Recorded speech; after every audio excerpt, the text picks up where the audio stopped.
Durante siglos, la misma imagen explicó a los berserkers, guerreros nórdicos que entraban en batalla en un estado de furia animal, insensibles al dolor, incapaces de detenerse, capaces de matar hasta que el campo quedaba en silencio. Era la explicación oficial. Aparecía en los libros de historia, la repetían los documentales, y descansaba sobre una respuesta que parecía tan evidente que nadie la había cuestionado con los instrumentos adecuados. Tomaban una droga. Consumían algo antes del combate. Eso explicaba todo. El problema no estaba en la pregunta. Estaba en que durante décadas se creyó tener la respuesta, cuando en realidad solo se tenía una hipótesis disfrazada de certeza. Para entender por qué esa versión se consolidó tan rápido, hay que ir al momento en que se construyó. Las primeras interpretaciones académicas modernas sobre los berserkers dependían de dos fuentes: las sagas nórdicas medievales y los relatos de cronistas cristianos que describían a estos guerreros desde afuera, con evidente distancia cultural y, en muchos casos, con intención de representarlos como salvajes paganos. Las sagas, textos escritos entre los siglos XII y XIV para describir eventos ocurridos siglos antes, mencionaban que los berserkers rugían como osos, mordían sus escudos y que nada podía detenerlos. Los cronistas añadían detalles que parecían confirmar un estado alterado de conciencia. Y así nació la hipótesis de la sustancia psicoactiva.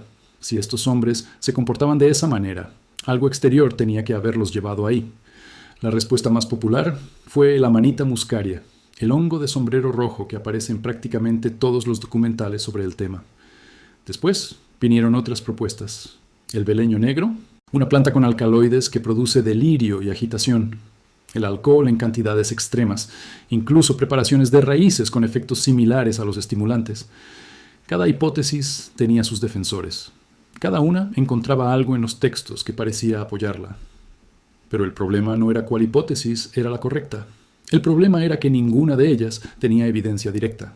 Ningún análisis químico de restos arqueológicos escandinavos de la era vikinga había identificado con certeza residuos de ninguna de esas sustancias, en contextos vinculados específicamente a guerreros, berserkers. Ningún yacimiento había producido depósitos de Amanita muscaria junto a equipamiento militar. Los textos que describían el consumo de sustancias eran tardíos, indirectos, y escritos por personas que no habían presenciado lo que describían. La narrativa de la droga no se construyó sobre evidencia química, se construyó sobre inferencia literaria. Y eso, en la historia de la ciencia, es exactamente el tipo de certeza que más tarda en revisarse. Porque parece razonable, encaja con los datos disponibles, y no hay nada que la contradiga abiertamente. Simplemente, falta el nivel de evidencia que la confirmaría. Y mientras esa evidencia no existía, la hipótesis viajaba de libro en libro como si fuera un hecho. Fue entonces cuando la arqueología empezó a hacer preguntas distintas. Desde los años 90 del siglo pasado, los investigadores comenzaron a aplicar métodos cada vez más precisos al registro arqueológico de la Escandinavia de la era vikinga. No buscaban necesariamente sustancias, buscaban patrones. Y lo que encontraron no era lo que la hipótesis de la droga había predicho. En varios sitios funerarios del norte de Europa, los restos asociados a guerreros de élite mostraban características físicas que ningún texto había descrito con claridad. Marcas en los huesos consistentes con entrenamiento extremo y sostenido desde edades tempranas. Patrones de estrés físico que sugerían no semanas, sino años de preparación corporal intensiva. Guerreros, cuya fisiología había sido moldeada deliberadamente para el combate de una manera que las fuentes escritas simplemente no habían considerado relevante mencionar. Y eso habría una pregunta completamente diferente. ¿Y si el estado que las sagas llamaban furia berserk no era el resultado de una sustancia introducida horas antes de la batalla, sino el producto de años de condicionamiento físico, psicológico y ritual que la arqueología no sabía buscar porque nadie le había hecho esa pregunta? Pero la historia no terminaba ahí, porque entonces llegó algo que los investigadores de generaciones anteriores no tenían: la genómica aplicada a restos humanos antiguos. A partir de la segunda mitad de los años 2010, los avances en la extracción y secuenciación de ADN antiguo transformaron lo que era posible saber sobre poblaciones del pasado. Equipos de distintas universidades europeas, incluyendo grupos vinculados al Centro de Geogenética de Copenhague y al Instituto Max Planck de Antropología Evolutiva en Leipzig, comenzaron a analizar a escala masiva los genomas de individuos de la era vikinga, recuperados de sitios arqueológicos escandinavos, británicos y del Atlántico Norte. Lo que buscaban inicialmente era entender migraciones, demografía, mezcla de poblaciones. Pero lo que ese tipo de análisis permitía leer en los genomas era también otra cosa: variantes genéticas asociadas a rasgos fisiológicos y de comportamiento. No conductas determinadas, eso hay que decirlo con claridad, sino predisposiciones biológicas que interactuaban con el entorno, el entrenamiento y la cultura. Y fue ahí donde todo cambió, porque la pregunta real no era si existía una droga. La pregunta real era si existía una selección, consciente o no, de individuos con perfiles fisiológicos particulares para formar parte de estos grupos de combatientes de élite. Hombres con una respuesta al estrés extremo que no era común. Hombres cuyo sistema nervioso respondía de una manera que el entrenamiento podía amplificar hasta el límite de lo que las sagas describían como sobrenatural. Y la evidencia genómica, aunque no conclusiva ni específicamente diseñada para responder esa pregunta, abría esa posibilidad de una forma que ningún texto medieval había podido articular. Nada de eso requería un hongo. Nada de eso descartaba completamente que algunas sustancias fueran usadas en ciertos contextos. Pero cambiaba radicalmente el marco dentro del cual esa pregunta tenía sentido. Necesito que te detengas aquí un momento, porque lo que acabas de escuchar no es una respuesta definitiva. Es algo más incómodo que eso. La ciencia moderna no confirmó el mito de la droga. Tampoco lo destruyó por completo. Lo que hizo fue mostrar que la pregunta estaba mal formulada. Y eso obliga a plantearse algo muy concreto. Si tuvieras que elegir ahora mismo, ¿crees que el estado berserk era principalmente una respuesta biológica amplificada por entrenamiento ritual? ¿O crees que había una sustancia real en el centro de todo esto que la arqueología todavía no ha podido identificar? Déjalo en los comentarios, porque hay personas en este mismo momento que defienden posiciones completamente opuestas, con evidencia que también parece razonable. Y esa discusión importa más de lo que parece. Pero el giro más importante todavía estaba por llegar. Porque cuando los investigadores empezaron a revisar con mayor cuidado las fuentes textuales que describían el comportamiento berserk, encontraron algo que el modelo de la droga había oscurecido durante décadas. Las sagas no describían a los berserkers como hombres que tomaban algo minutos antes de pelear. Los describían como hombres que eran algo diferente desde antes. Guerreros elegidos, iniciados, entrenados dentro de hermandades con códigos propios, rituales de pertenencia y una identidad colectiva construida alrededor de la figura del oso o del lobo. El estado de furia no era un accidente farmacológico. Era, según los propios textos, el resultado de una transformación que esos hombres habían cultivado durante años dentro de una estructura social y ritual muy precisa. Lo que la hipótesis de la droga había hecho, sin quererlo, era reducir un fenómeno social, psicológico y biológico complejo a un mecanismo simple. Era más fácil de explicar en un documental, era más fácil de ilustrar, y era, como tantas explicaciones que parecen razonables, una respuesta que cortocircuitaba la verdadera complejidad del problema. Había, además, algo que casi ninguna versión popular de esta historia mencionaba con suficiente honestidad. Los berserkers no eran un grupo homogéneo distribuido uniformemente en toda Escandinavia.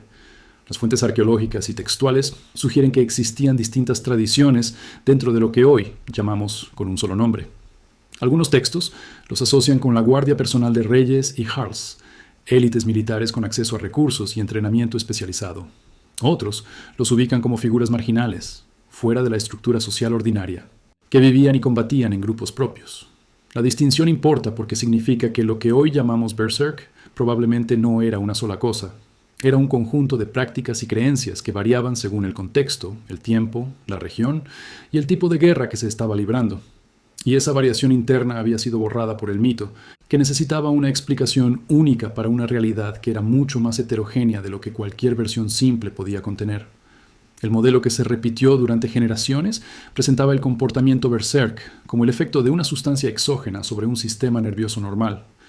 Ese modelo no era una mentira deliberada, era el resultado de leer fuentes medievales sin el complemento de la arqueología molecular, sin análisis genómicos de poblaciones antiguas, sin estudios de fisiología del combate extremo, sin una comprensión moderna de cómo los estados de disociación y trance pueden ser inducidos por medios no farmacológicos. Era la respuesta más parsimoniosa disponible en su momento. El problema no fue haber propuesto esa hipótesis, fue que esa hipótesis se convirtió en la narrativa dominante antes de que existiera forma de verificarla, y que esa narrativa se reprodujo en enciclopedias, series de televisión y clases de historia durante décadas, mientras los yacimientos arqueológicos y los laboratorios genómicos esperaban producir datos que ningún guión popular tenía razón de anticipar. Lo que la ciencia reveló no fue la droga específica que tomaban los berserkers. Reveló algo más difícil de encapsular en un titular. que el fenómeno Berserk era probablemente el resultado de la convergencia de factores biológicos, rituales, psicológicos y sociales que actuaban juntos de una manera que ninguna fuente aislada puede describir por completo. Que los textos medievales capturaban una parte observable de esa realidad sin acceso a sus mecanismos internos. Que la arqueología puede recuperar los cuerpos de esos guerreros, pero no puede leer directamente sus estados mentales. Que la genómica puede identificar variantes biológicas relevantes, pero no puede reconstruir la experiencia subjetiva del combate. Y que la historia completa de los Berserkers, si alguna vez puede escribirse, va a requerir que todas esas capas de evidencia sean leídas juntas, con la misma honestidad con que se admite que ninguna de ellas es suficiente por sí sola. Los vikingos navegaron hasta América del Norte siglos antes de que Europa supiera que ese continente existía. Construyeron redes comerciales que conectaban Escandinavia con Bizancio y el mundo islámico. Desarrollaron sistemas de gobierno y tradición oral, lo suficientemente sofisticados como para preservar historias durante generaciones con una fidelidad notable. Todo eso está documentado, no está en disputa. Pero la historia de cómo ciertos de sus guerreros alcanzaban el estado que las sagas llamaban Berserk, qué mecanismos biológicos y rituales hacían posible ese estado, y qué papel jugaban las sustancias dentro de un sistema mucho más amplio de preparación para el combate, tuvo durante siglos versiones que confundían la hipótesis con la evidencia. Lo que la ciencia está haciendo con los Berserkers es exactamente lo que hizo con tantos otros fenómenos históricos que parecían explicados. Mostrar que la versión más repetida era la lectura más superficial de una realidad mucho más densa. Que la imagen del guerrero enloquecido por un hongo no era falsa del todo, pero tampoco era el núcleo de la respuesta. Y que cada vez que un nuevo instrumento llega, el mito no desaparece. Se hace más complejo, más interesante, más honesto. Los Berserkers dejaron su rastro en los huesos, en los textos, en los genomas, en las estructuras sociales que los produjeron. No dejaron un frasco con su contenido etiquetado porque no lo necesitaban. Sabían lo que eran. Lo habían construido durante años. Y eso es precisamente lo que la ciencia, siglos después, está aprendiendo a leer, en capas que ninguna versión simple podía ver todavía. Si esto cambió algo en la forma en que entendías a estos guerreros, suscríbete ahora. Porque el próximo video que vamos a publicar investiga otra figura histórica cuya versión oficial lleva décadas repitiéndose sin que nadie haya mirado lo que los huesos y el ADN tienen guardado. Y cuando lo hagas, vas a entender por qué esa versión resistió tanto tiempo y por qué no resiste lo que viene.